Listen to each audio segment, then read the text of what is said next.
Elizabeth I famously never married or produced children. The subject of her succession was an almost constant conversation and cause for concern for her councillors and courtiers, made more problematic by factionalism, for there were actually a great many people with a strong claim to the throne of England. But who these people were, and whether that claim was strong, rested considerably on outside factors, from the flimsy legal arguments of Henry VIII's will to religion, age, and of course, gender. To discuss these very people, I am pleased to welcome historian and author Beverley Adams onto the podcast for the first time. Beverley's upcoming book is The Race for Elizabeth I's Throne, and acts as the basis for our conversation today. Who were the younger Grey sisters, and why did Elizabeth so clearly dislike them? What of their cousins, the Cliffords? Who was the seldom discussed but fabulously named Ferdinando Stanley, one of the few men alive at the time with a strong claim to the throne? And why, in the end, was James VI of Scotland always going to be the inevitable successor?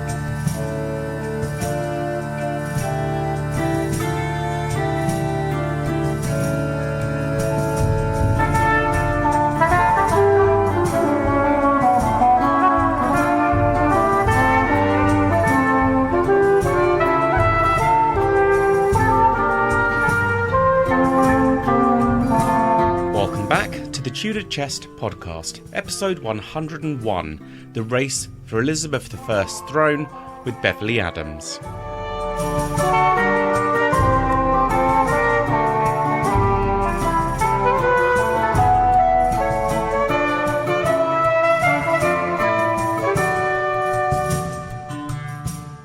Welcome to the Tudor Chest Podcast. Beverley Adams, how are you doing? I'm fine, thank you. Thank you for having me on. You're very welcome. You're here today to talk about your latest upcoming book, The Race for Elizabeth I's Throne. Such a fascinating book. I've read it. It was just so interesting because you explore all of the people that had a pretty good claim to the throne during the life of Elizabeth I. Before we get into that, though, a few questions to get to know you a bit better. So could you provide me with a short introduction into your background, so where you grew up and what it is that you now do full time? Yeah, so I was born in Preston in Lancashire, and I grew up in a small market town just south of there called Leyland, which is where I still live. In 2022, I decided to give my job up and I became a writer and historian full-time. So that's now my full-time job. I'm a full-time writer, which is both scary and thrilling at the same time. So was there something in your childhood that sparked your interest in particular in Tudor history? Yeah, both my grandma and my mum were and are huge history fans. And when I was a lot younger, we'd spend a lot of the 6 week summer holidays with my grandparents. And I don't know, I must have just been annoying her one hot summer's day, and she said, will you read a book or something? So she pulled down a Jean Plaidy book from the bookshelf. It was Uneasy Lies the Head. And she gave me that, and that was it. I was hooked. And I was like, can I have another one? And I was reading like 2 or 3 a week. I couldn't get my head out of it. And the one that sticks in my mind the most, that was the real hook for me, was, I think it was called The Royal Road to Fotheringay, which was about Mary, Queen of Scots. And ever since that moment, I was hooked. So do you have I suppose what you could call a controversial Tudor opinion? I wouldn't call it a controversial opinion as such, but when I was writing, I wanted to write a book about Lady Jane Grey, which I have done, but I wanted to look at if she was really innocent, as what history has made us believe. You know, this tragic young woman abused by men, physically and mentally, probably. But I wanted to think, well, was that true? And you know, what I found was, yes, on the one hand, she was used by men. She was a pawn of man, as most women were in those days. But once she was queen, she didn't seem to mind. She was happy to put the crown on her head. She was happy to sign documents, Jane the Queen. If Mary hadn't been successful in becoming queen, she would have been content to have become Queen of England and could have ruled for however many years. I certainly don't think she was the sort of simpering. I think she was quite a feisty little thing, Oh, actually. she was, Yeah, yeah. Especially when it came to religion. yeah, She was a zealot, and part of that was the reason why she went to the block. yeah. And if you actually look at it, Henry Grey is hit that second, by putting his lot in with Wyatt's rebellion. I mean, really, that is Yeah, such a big part of signing Jane's death yeah, and he warrant. just didn't see it. Yeah, they didn't see it, didn't want to see it, was so naive. I mean, history Yeah, tells us he wasn't the brightest bulb in the chandelier. He was a little bit naive, feckless, stupid. And there's a reason why Henry yeah. VIII didn't want anything to do with him, because he just wasn't trustworthy. Yes. So if you could pick a single moment from history to witness, you could jump in a time travel machine, what would it be? Oh, there's so many. There are so many. But being an English student, it would have to be to meet Shakespeare. I would just want to know what he looked like, what he sounded like, to go to the Globe and see one of his plays performed for the first time. He's someone that just fascinates me. So I'd love to go back and meet him. But also Lord Byron. He was another of my literary crushes when I was doing my degree. Again, just to see him, talk to him, not necessarily talk to him, just stand and watch these people, Mm. how they lived their lives, just to be like, How do they walk? How there do they was sound? yeah, I think there was an episode of Doctor Who where somebody went back to the Elizabethan times, but they were invisible and they just walked around and they could just see life as it was. Yeah. I'd love to do that. And Oh, more tell me recently, about it. oh God, it would just, I mean, how many books could you write? Absolutely. So, as I said at the start, you're here to talk about your latest upcoming book, The Race for Elizabeth I's Throne. You've written a number of books. To start the discussion, can you introduce me to the premise of this book? So, what is the story that you're telling here? I came up with the idea for the book whilst I was writing another book, which was about Margaret Douglas, the Countess of Lennox. And when I was researching that, it was then that it came through how many potential claimants there were to Elizabeth's throne throughout her reign. And I thought, has anybody put that into one book before? Has anybody looked at all these different people and actually brought them all Yeah. together? So that's what I was trying to achieve. Kind of start at the beginning of Elizabeth's reign, Catherine Grey, and just worked my way through, to spoil it, James the First. So yeah, I just wanted to bring all that information together. And there's so many different ways it could have gone. Even at the moment she died, it could have still been somebody else. Mm. So yeah, I just found it fascinating that we could have Yeah. had a Queen Catherine, or we could have had a Queen Arbella, or yes, we ended up with a King James, which was probably the right choice. But yeah, that's what I wanted to do, just bring it all together in one book. Yeah. And it is such a fascinating snapshot, isn't it? Because we've got this situation where we have got so many different claimants. They all have their own merit. What's also really fascinating for us as historians was also how heavily dominated it was by women. The huge, great irony, isn't it, really, of the Tudor reign, and in particular, Henry VIII's desire to secure the throne with a son. That in the end, as we know, Elizabeth is the great irony, I think, of Henry VIII's reign. But the other, the extension of that is also that Hmm. the swathe of other claimants were by and large Yeah, women. definitely. Just so juicy. Yeah, absolutely. Yeah. And Hmm? and it wasn't just here. I mean, it was in Spain as well with the Infanta. And I didn't realize that till I Yeah. started researching, I didn't realize that she had a claim to the throne. I never put the two together. There's that great irony as well, is that something a lot of people don't realize, and touch on what you said a moment ago about Spain. Actually, when one looks at the order of precedence, or the line of succession, or however you want to view it, Catherine of Aragon had a greater claim to the throne than both of the men she married. Yeah, and that's just it's Yeah. it's just crazy, isn't it? It is just crazy. You know, Yeah. when you put it all down like that, you just think history is just, that's why I love history, because there are so many different people, different lives, different, and they all intertwine. Yeah.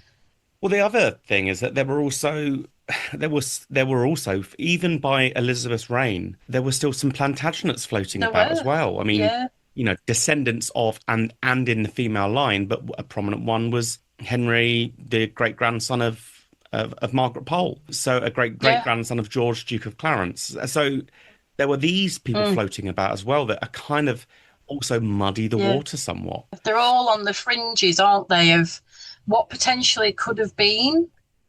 And yeah, it's just fascinating. And I would love to have included more of those people that were just out on the outer Mm. fringes, but I had to be selective and try and tell the story with,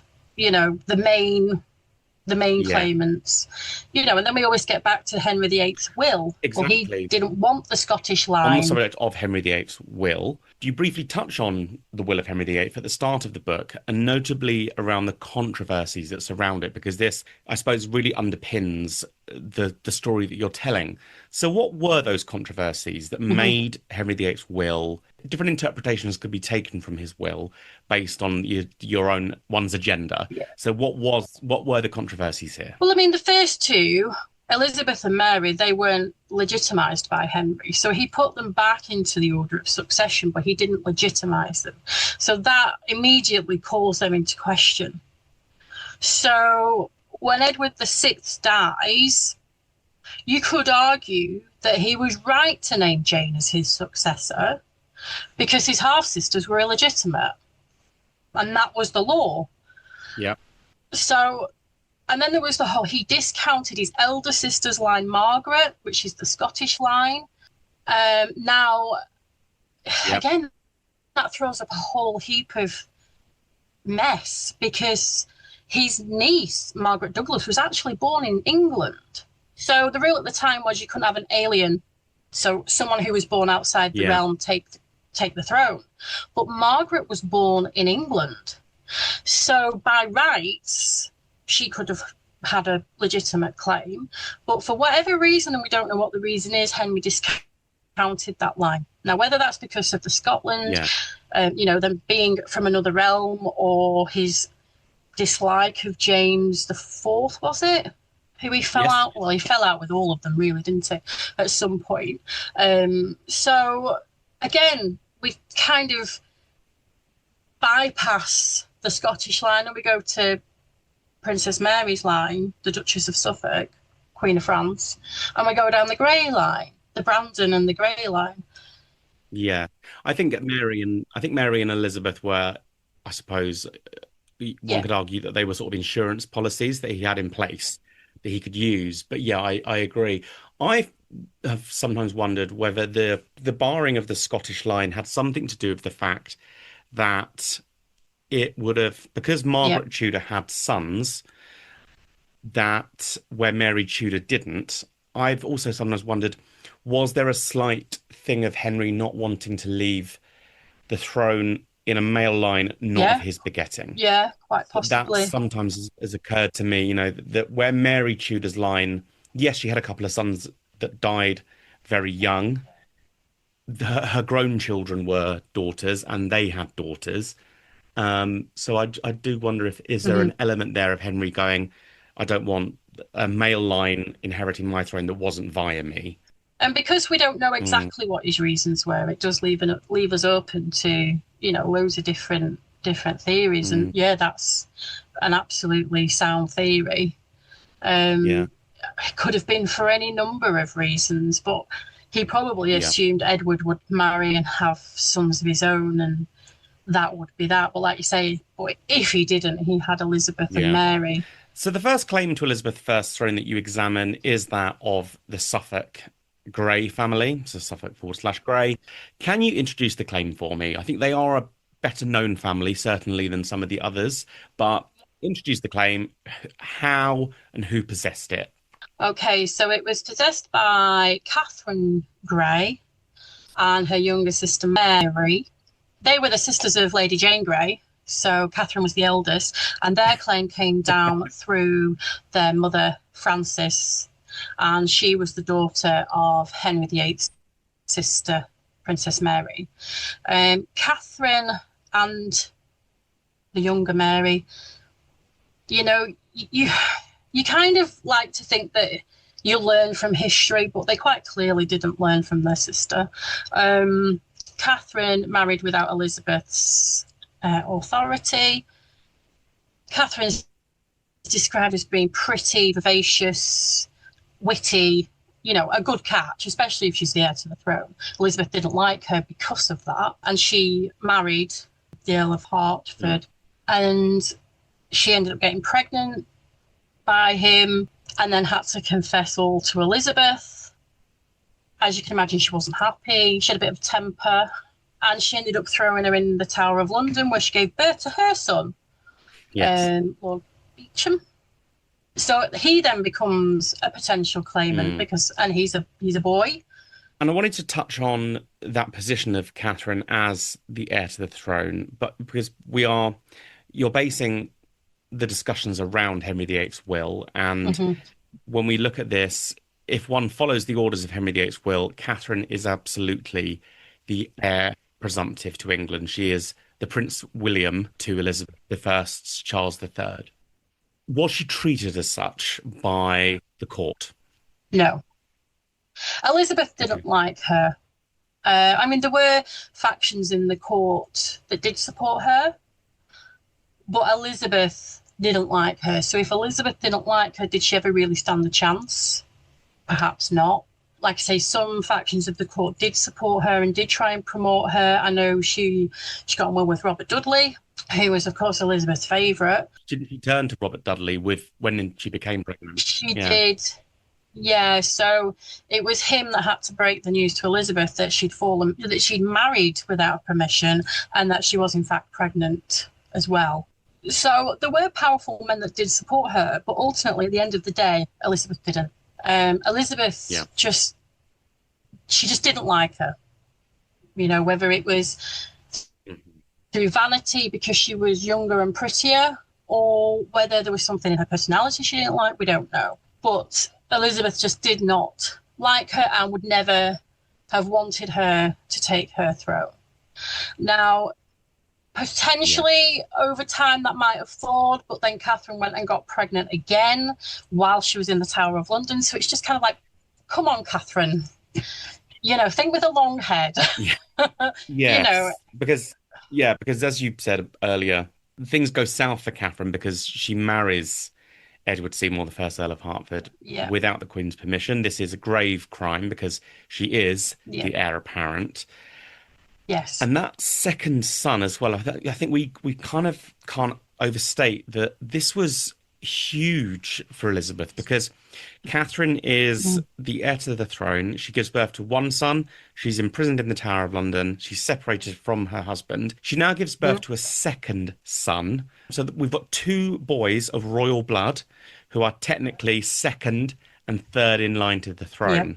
So how did Elizabeth deal with this? Well, she annulled their marriage in a sense because they married without her permission. She turned and said, no, sorry, this marriage is illegal. It doesn't count. Therefore, your children are illegitimate. And that was it. That was that. And as soon as that happened, then there was nothing that they could do. That could have only ever changed if Elizabeth had passed away and Catherine did become queen, and then she would have had to have reversed all that. But in the end, you know, Catherine died far too young, supposedly of a broken heart because she was separated from her eldest son and her husband. And so that claim just ended. And from what I can remember, I don't think either of her sons ever really tried to claim the throne. I don't think they ever felt that it was theirs to claim. It's definitely a stain, isn't it, I think, on Elizabeth's reign that she came down so heavily on Catherine and in separating her from her husband and her children. But also, I think it shows you... There's also the argument that Elizabeth was just protecting her throne. But it kind of does... The fact that she dissolved the marriage, effectively, that neutralized Catherine's sons as a threat, arguably. So the fact that she, even though after doing that, the fact that she kept them separate actually does tell you quite a lot about Elizabeth's state of mind. Ostensibly, these children are out of the line of succession. The marriage was unlawful. She's still not letting them be a family, which is quite telling. Yeah. She was so paranoid. She was so paranoid of everybody. She believed everyone was plotting against her. She never really felt safe on that throne. And she would have been worried that people were plotting to put Catherine on the throne, regardless of whether she was married or her children were legitimate or what. She would have constantly been thinking, you know, there's whispers about court that, you know, such and such person's backing Catherine, you know, and if that just took momentum, then who knows what could have happened? You know, history tells us that you only need, you know, a couple of influential backers, and before you know it, you're in a rebellion. Even though she had done that, so she had to protect herself. It does show a vindictive side of her. It shows a very not nice side. And that, again, repeated itself with Catherine's younger sister, Mary. I was about to come to that next, yeah, because shocking. I mean, it's baffling that Mary does this, but Mary makes the exact same mistake. So Mary Grey, the youngest of the Grey sisters, she makes the very same mistake that her sister makes. She marries without Elizabeth's consent. What evidence is there that Elizabeth clearly recognised Mary's position as an inheritor to the throne? Well, unlike Catherine, she forgave Mary and she took Mary into her household. And she gave her a prominent role within that household. Now, whether she was doing that because she wanted to keep an eye on her, or whether she fully recognised that, you know, she was her legitimate heir. Now, with Mary, she was born with a deformity. She was very small. The irony is she married the tallest man in court. Yeah, Thomas Keys. He was like way over 6 foot. But, you know, they met, they fell in love, and they married. Now, he was sent to the Fleet prison, I think it was. Yeah. Mary was put under house arrest, just like what Catherine was eventually. And she was moved from house to house. Nobody liked her. Nobody wanted her there. I felt really sorry for Mary when I was writing this because, you know, she'd not had an easy life. Well, she was described as being the ugliest person at court as well, wasn't she? I mean, yeah. And part of me again does wonder, is this telling us quite a lot about Elizabeth's character? Because we know she was famously very vain. Does she view Mary as just not as much of a threat as Catherine? Catherine was famously beautiful, but Mary is described as being very, very plain. And on that point alone, does Elizabeth see her differently? I think she did. I don't think she saw her as a threat. She wasn't pretty. She wasn't vivacious. She wasn't particularly intelligent. So I'll welcome you back and you can come to court. And people will look at you and then look at me. Yeah. You know, the supposed beautiful Elizabeth, whether she was or not, I don't know. That's, you know, not for me to say. But to hold the two up together, if you're at court and you're a vain queen, who do you want beside you? Yeah. Was Mary's claim ever really discussed or sort of supported by anyone? I mean, Catherine's claim is clearly there, and it seems as though, although she wasn't treated as a Prince William is now, there was certainly acknowledgement of it. But Mary just seems much quieter. Yeah, she never was really talked about as an heir to Elizabeth. Now, maybe if she'd have lived longer and they'd have kind of grown older together, maybe she would have been. But at the time, because Mary died relatively young, she never really had any favourites at court. She never really fell in anyone's camp, so to speak. She was just, I know this sounds harsh, but she was... Spare part. Yeah, she was like the third wheel. She was just never really... She wasn't as intelligent as Jane. She wasn't as beautiful as Catherine. She was just the odd younger sister that never really achieved anything. She didn't achieve notoriety. She didn't achieve... You know, she was just... And my heart goes out to Mary. I do really feel sorry for her, you know. And as a younger sibling, she must have always felt like the inferior one. So you next explore the Clifford claim. The Cliffords are far less well known than the Greys, in very large part owing pretty much to Jane Grey, despite being effectively equals to the Greys. So who were this family and how did they possess a claim? Okay, the Cliffords are a bit more closer to my heart because they're northern, so I know a little bit more about them. So this line came through Eleanor, so she was the sister of Francis, the younger sister of Francis. We're talking about the younger daughter of Princess Mary, Mary. And Charles Brandon, yeah. She married the Earl of Cumberland and they moved north. When they first married, they moved to Skipton Castle. And she and her husband, I think they did have a son, but he died quite young. And then they had a daughter, Margaret. So Lady Eleanor was a claimant to the throne, but not to Elizabeth's throne. So she was in the line of succession to the Tudor throne, but not Elizabeth's. She dies before Elizabeth comes to the throne, but she passes that claim to her daughter Margaret. So what claim did then Margaret bring?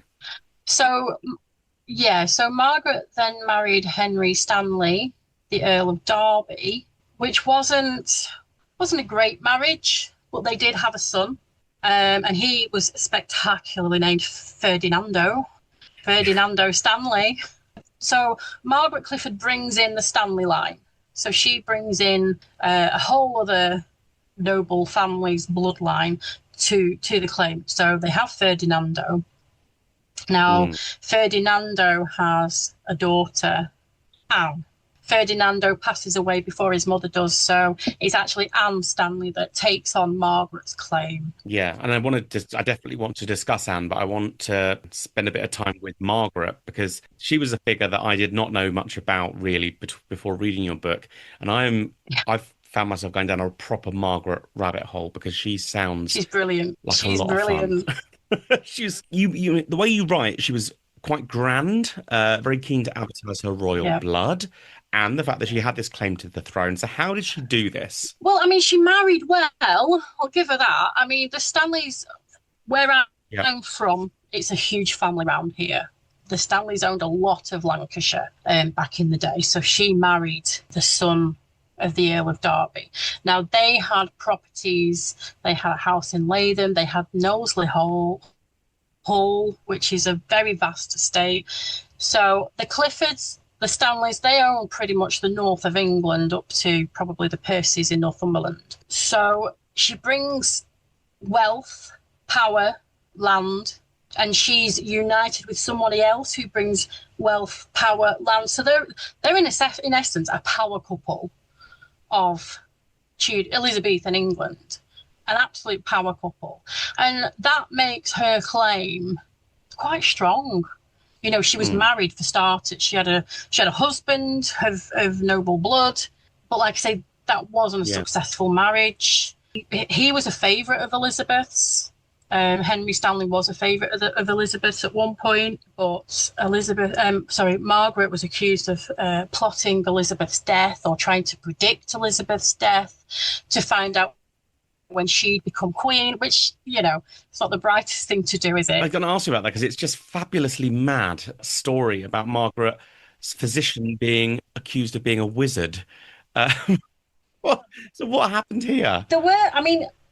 Like I say, the marriage wasn't happy. And I think he was jealous of his wife. You know, she was royal. She had this claim to the throne. He was jealous. It only takes one drop of poison in someone's ear to get back to Elizabeth, and then that's it. And he accused her physician of trying to predict the date Elizabeth would die. Oh, he's got a date in mind and everything, knowing full well that would bring down Elizabeth's wrath, not just on the physician, but on Margaret as well. So they hauled down from Lancashire to London to explain themselves. And the poor physician gets hauled off to the Tower of London and is executed. And Margaret was put under house arrest. So you've got this young, I say she was an attractive woman with a claim to the throne, and Elizabeth thinking, "Whoa, I need you." It's like she would have preferred to have a male heir rather than a female. She was jealous. You know, she didn't want a female rival. So she just tried to get them out of the way. And she did the same with Arbella Stewart. She just seemed to punish them. She didn't want them at her court. So she put her under house arrest. Yeah, I think they were a constant affront to her, I Yeah, think. they were. You know, and Margaret represented everything that Elizabeth wasn't. She was a wife and she was a mother.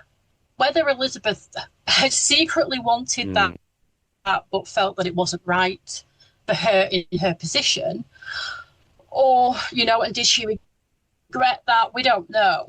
You know, we don't know the mind of Elizabeth. You know, and I always say this, we're never privy to every single conversation that took place. We can only take what we know from what has been left to us. We're not privy to every conversation. So I do think that she saw Margaret as another rival. And as soon as, you know, her husband wanted her out of the way as well. So as soon as she had an opportunity, she did. And she put her under house arrest. And that was that. That was another one, you know, pretty much. But Margaret had a son. Yeah, as you said, the wonderfully named Ferdinando, not a name you would expect to see in Tudor England. He has a daughter, Lady Anne Stanley, but he predeceases his mother, as you mentioned earlier. So although there was a possible time when there could have been a King Ferdinando of England, it never ended up happening for the simple fact that he dies before his mother does. But he does have this daughter, Lady Anne Stanley. But as best I can tell, her claim is never really pushed. Is that correct? That's correct. She was a controversial figure. She married, I think, a couple of times. And if my memory serves me right, it was her second husband. She accused of raping her, and he went on trial, and she actually gave evidence at that trial, and I think became the first woman ever to do so, potentially. Again, I can't really remember if I'm quoting that right. I know her husband stood accused of rape. He got his servant to rape her while he watched, or something like that. So she took her husband to court, and she won, and he was executed. But it was such a stain on her character, and her daughter was involved. It was a huge scandal, and so the likelihood of her ever becoming queen was nil. It would just never have happened. Not when you're faced with other people like James and Arbella. It just would never have happened. However, if you were to follow the will of Henry VIII, she was probably the best placed claimant at the time of Elizabeth's death. Yeah. The whole thing around her husband, though, that was long after Elizabeth had died. So by that point... It's a good job maybe then that she didn't become queen, because could you imagine the scandal if that had have happened if she had become queen? You know, she was never pushed as, you know, I mean, was Margaret Clifford? They never, but because we don't know about them, you know, a lot of these people we don't know about because they never ended up coming king or queen, you know. So maybe if we had have had Queen Margaret, then obviously we would know so much more about her. But because those claims were never really pushed, because they never happened, we don't know that much about them. But potentially Anne Stanley was the best placed claimant at the time Elizabeth died, if you follow the will of Henry VIII. Yeah, it's really interesting, isn't it? Because we get to this point where, and in your book now, we're coming into the Scottish claim. And what's interesting here is that it's clear that Elizabeth always favoured the Scottish claim, I think. But it is so interesting because it's the polar opposite of what her father's will set out. As we know, as we've already covered, the Scottish claim is deleted from Henry VIII's mindset, but the Scots have a claim, and had we followed strict primogeniture, their claim was the most senior because it came from Henry VIII's older sister, not his younger. But that claim also had within itself a few different claimants, and one of the ones that people overlook, I think, quite a lot, or don't necessarily appreciate, is Henry Stuart Lord Darnley himself, who was the very troublesome second husband of Mary Queen of Scots. He possessed a claim to the English throne as well. So can you explain that link? And was he ever viewed as a serious claimant? Given that he was a male, was that ever a big, was he a big claimant? Elizabeth thought he was, or else she wouldn't have been so angry when he married Mary. But Henry, well, Lord Darnley, he was the son of Margaret Douglas, who I must say is just one of my most favourite Tudor women. And I have written about her, and she's just a brilliant, brilliant woman. So she married... Be a bit of a bitch. Oh, God, yeah. That's why I like her. Yeah. Do you know the story about her having her apartments redone over Elizabeth's head? Yeah, her kitchen. Yeah, the kitchen is so sassy. Kind of love it, though. Oh, I love her. I mean, I picked her name out of I was reading an Alison Weir novel, and her name kept coming up, and I thought, who is she?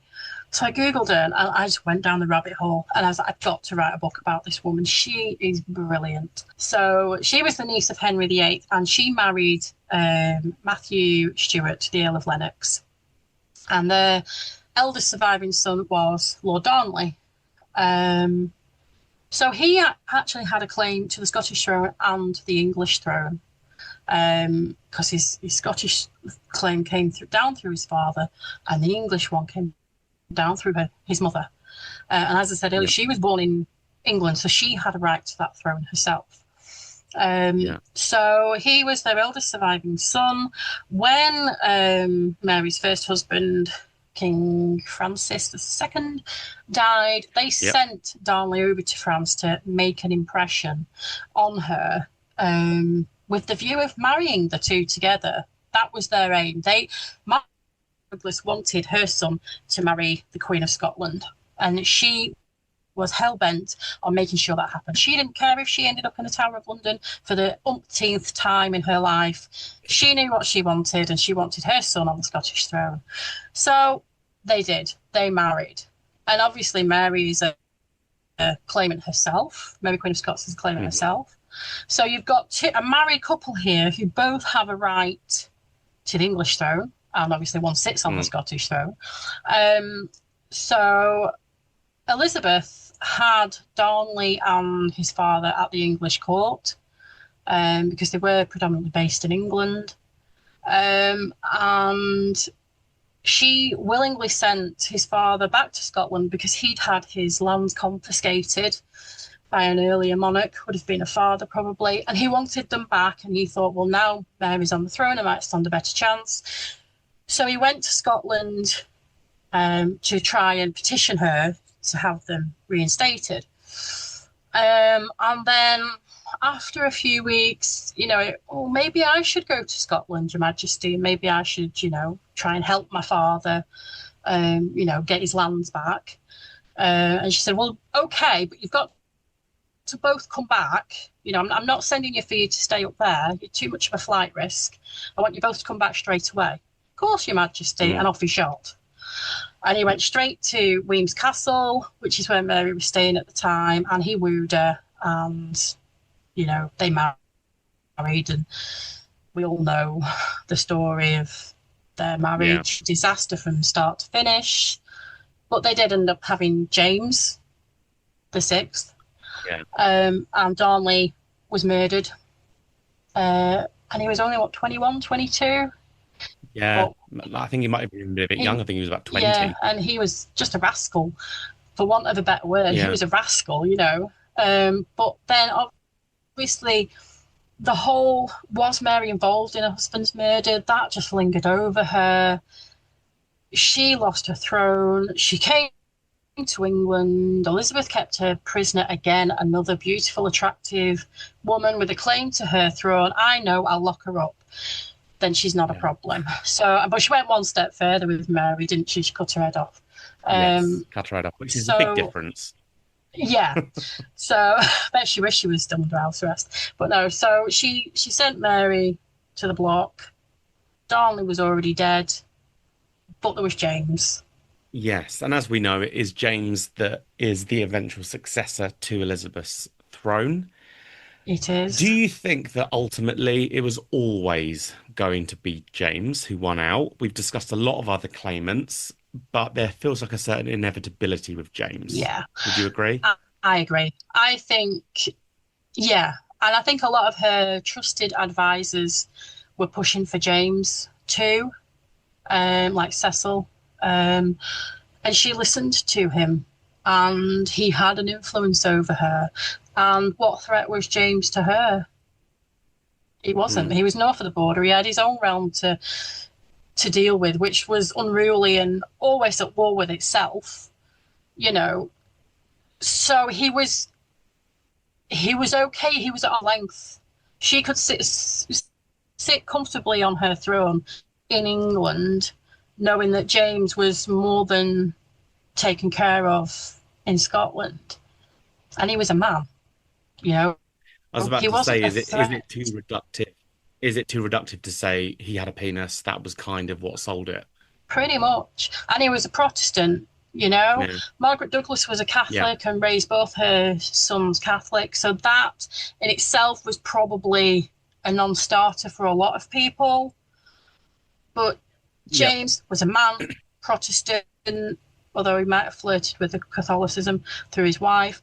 And he knew how to rule. He'd been a king since he was Yeah. 13 months old. He knew what it was to be a king.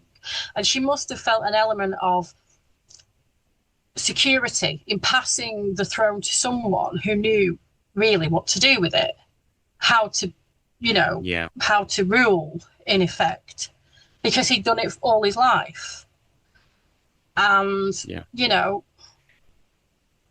and he was married with children as well. So you had your heir and your Yeah. spare already.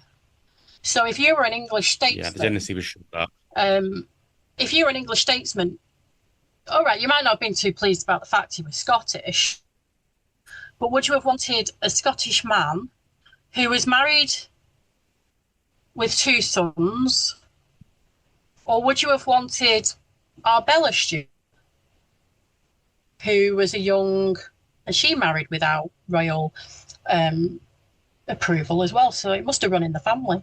Who would you have gone for? Yes. James is the obvious choice, really.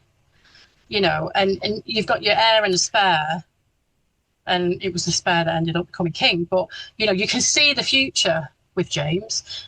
You couldn't Yes. necessarily, did they just think we're just inheriting another female problem if we take our Bella? She wasn't married at the time. She could have chosen to remain Mm. unmarried. Are we going to have to go through all this again? So it made sense for her to choose James, and I think she always secretly wanted it to be James. And was there an element of Yeah. guilt I think, because she executed his mother? Did she kind of yeah. feel that was her way of making that okay?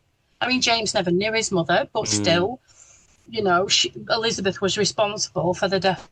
So did she feel she was making amends by giving him the throne of England? Yeah. I think, if anything, I think Elizabeth was many things, but she was certainly not incautious. And I Mm. think that for her, the knowledge of leaving it to a man, I mean, Elizabeth was no feminist. This is a woman who No, she wasn't. um, firmly believed in patriarchy. She just considered herself to be above it. I think she would have seen James as, it's a safe pair of hands. She's Yeah. This was a woman who had her faults, but she always thought about the security of her realm. And James is on paper the strongest choice. But Yeah. there is a hugely hidden figure that I also want to briefly touch on before getting to his daughter, who we've mentioned a Hmm. couple of times there, which is Charles Stuart, the Earl of Lennox, who is the younger brother Hmm. of Henry Stuart, Lord Darnley. So, Yeah. what was his story? Because he is just not in history books, or he is, but people just don't know who he is. Yeah. So I think he was quite a few years younger than Lord Darnley. I think Margaret and her husband had 10 children in total, and only two sons survived. So there's a bit of a gap. Mm. And because their parents put so much effort into Darnley as the eldest son, Charles was just pretty much forgotten. It was a bit of a Mary Grey. He was just swept aside side because there was a more important elder sibling. But then when Darnley died young, and Margaret Douglas's husband died, she kind of thought, oh, well, hold on, I've got a second son here. I know what we can do. Let's get him married without royal authority. Let's go down that little rabbit hole again. Because it's bound to be okay. Elizabeth's fine with stuff like that. So that's what she did. She got in touch with Bess of Hardwicke, who just so happened to have a daughter who was unmarried. And they accidentally ran into each other on the road. I think Margaret and Charles were going to Scotland to see James because that was her grandson. And Bess of Hardwicke and her daughter Elizabeth were just out for a stroll. And they just happened to bump into each other on the road. Now, fancy that. Yeah. And the two youngsters, they fell madly in love. And they got married without asking Elizabeth. So when Elizabeth found out, Margaret Douglas gets hauled back into the Tower of London. That must have been the sixth time she'd been there. How that woman ever kept her head on her shoulders, I will never know. She must just have had the way of the words to get herself out of trouble. Picture the tower constable will be like, oh, back again. Back again. Your rooms are still there for you. Yeah, we've left them as they were. Yeah. Oh, she was brilliant. So Elizabeth Cavendish and Charles Stuart, they married, and they weren't married for long, unfortunately. Charles died not that long after the birth of their daughter, Arbella. This is where Arbella comes in. Yeah, and when Margaret Douglas died, Arbella went to live with her other grandmother, Bess of Hardwicke, in Derbyshire. So she grew up away from court. She was a pawn for Elizabeth. She brought Arbella in when she wanted to make James think, oh, hold on a minute, somebody else might take the throne. When she wanted to create a little bit of trouble, she brought Arbella to court and she used her, basically. She was never, I mean, there was talk of her taking the throne. She was a claimant. I don't think it's fair for us to dismiss that. She was an important person at the court. She had her own backers. On that point, what I'm curious to know is why you think Arbella, because if people were to know of a female claimant to Elizabeth's throne, Arbella would probably be one of the ones. I mean, she's certainly far more well known than Lady Anne Stanley, than Margaret. Why do you think Arbella's claim was treated, or appears to have been treated more seriously and is therefore more well known? Possibly because of Bess of Hardwicke. I mean, her and Elizabeth were friends. I mean, I think they said that behind the Queen, Bess of Hardwicke was the most wealthiest woman in the country. So, and they were a similar age. She was. I think I'm right in saying they were on friendly terms. Yeah, so whether that had something to do with it, but Arbella just offered, she was English. Was she nearer to the throne? I suppose, which depends which line you follow down, which will you want to use, the pro-Scottish, the anti-Scottish. She was more well known at the time at court. Anne Stanley, I don't even know if she ever went to court. We know Margaret Clifford did, but in her younger years she wouldn't have done because she was up in Skipton or Bruffham or wherever. Yeah.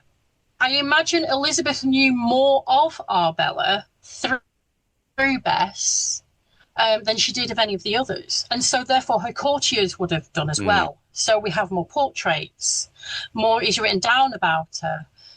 She's in the records more because she was mentioned more. And also you reference a moment where Bess of Hardwicke, so her grandmother, and I think, again, because we have this record, it may have been the case for the other ones, but we just don't have the records. But you mention a situation in which Bess ensures that when Arbella is presented at court, she is glittering. I mean, she is presented as a clear princess of the blood, although she wasn't Princess Arbella, but this is a woman of royal blood. And that was conveyed in the way she appeared.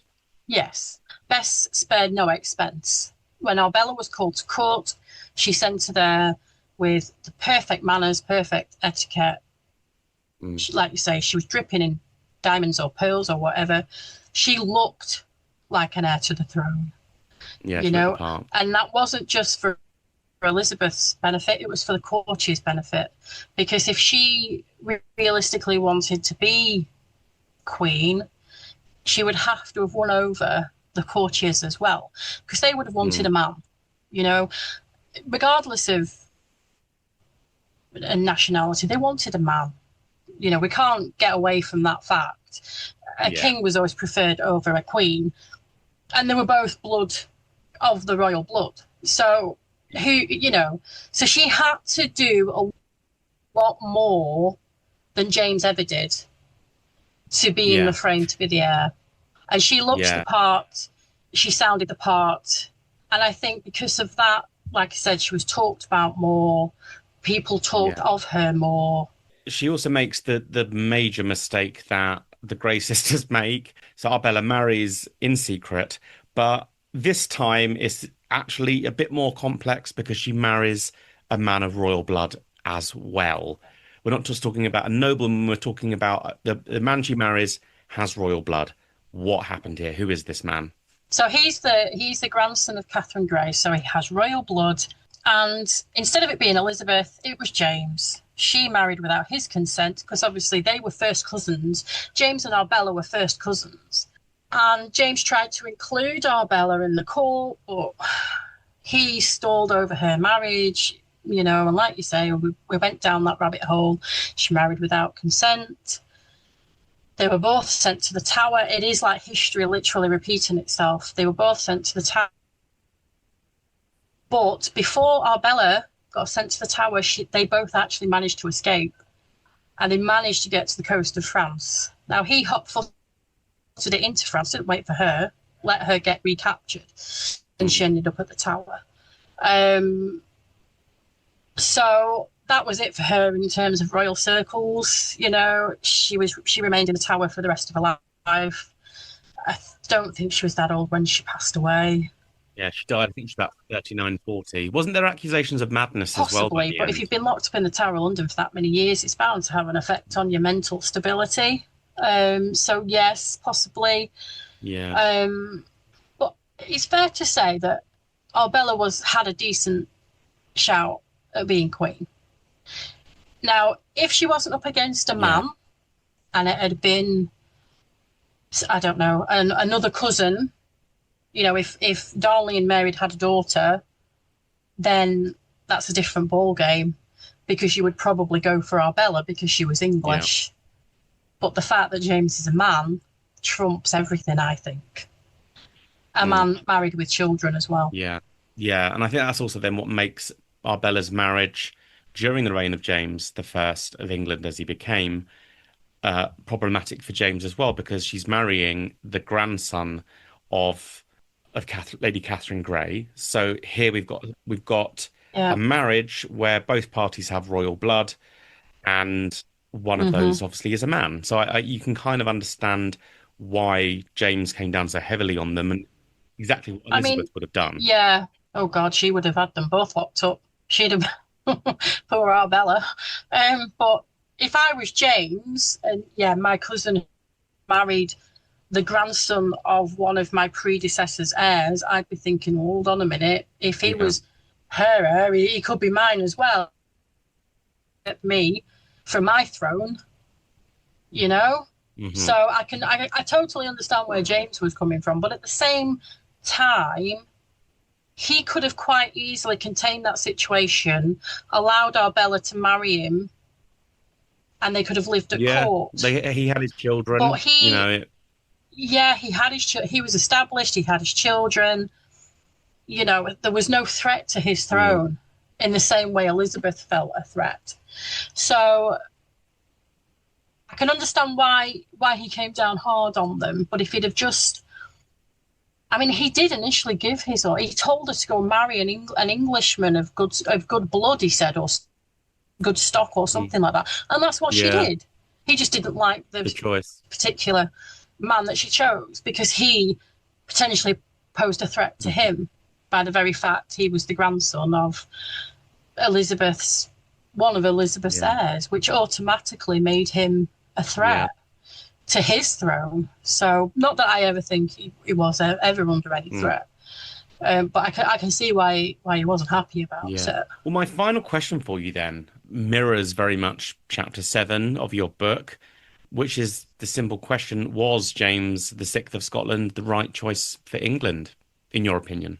Yes, I think England needed stability, and he brought that. Like I say, he was married. He had 3 children, 2 of them sons.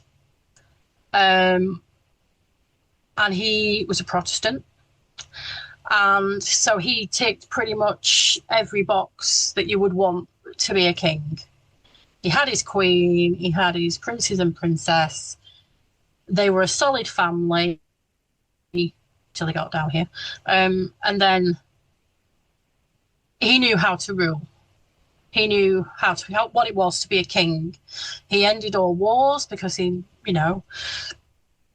didn't like wasting money on war. He liked to spend it on jewels and, nice things. So yes, for me, I would love to have seen a Queen Arbella, but it wasn't a realistic, not up against James. Now, if James had predeceased Elizabeth, then I think we would have seen a Queen Arbella, but, we didn't. And we got James, and it was the right choice for England at that time, in my view. Okay, well, thank you very much for coming on to the podcast to discuss your book. When is it coming out? It's due out the end of this month. I think it's scheduled for the 30th of August. So for those who want to keep up to date with the work you do, are you across social media? I am, yes. I'm on Instagram as historian_writer. I'm over on X as writer Beverley A. I'm on Facebook as Beverley Adams historian writer. I think that's pretty much all where I'm at. And you can find out about all my old books and my new ones that are currently being edited and being written. Yeah, I was going to ask you, what are you working on at the moment? So currently in editing, I have got a book about, incidentally, James's daughter, Princess Elizabeth, Queen of Bohemia. So that's currently in editing. That's due out beginning of next year, I think. And I've just started research on my next book, which is going to be about Queen Mary. Was she as bloody as what people make her out to be? And I have got 3 more that I've signed on for, but they're all a bit secret at the minute. Jolly good. Well, thank you again very much for coming on the podcast. This has been a really fun conversation, and we'll speak soon. Lovely. Thank you very much. That brings us to the end of this week's episode of the Tudor Chest podcast. My thanks to Beverley for coming onto the show to discuss her book with me, and my thanks to you, the listener, for tuning in every week. In next week's episode, I'm thrilled to be chatting with Tim Hames all about his new book, Measuring Monarchy, the most overrated and underrated British kings and queens, which I'm sure will make for a highly amusing and possibly contentious episode. That will drop next Thursday. If you have any suggestions for future podcast episodes or guests, please do reach out to me via Instagram. You can just find me at The Tudor Chest. Thank you again for listening to The Tudor Chest podcast, and speak soon.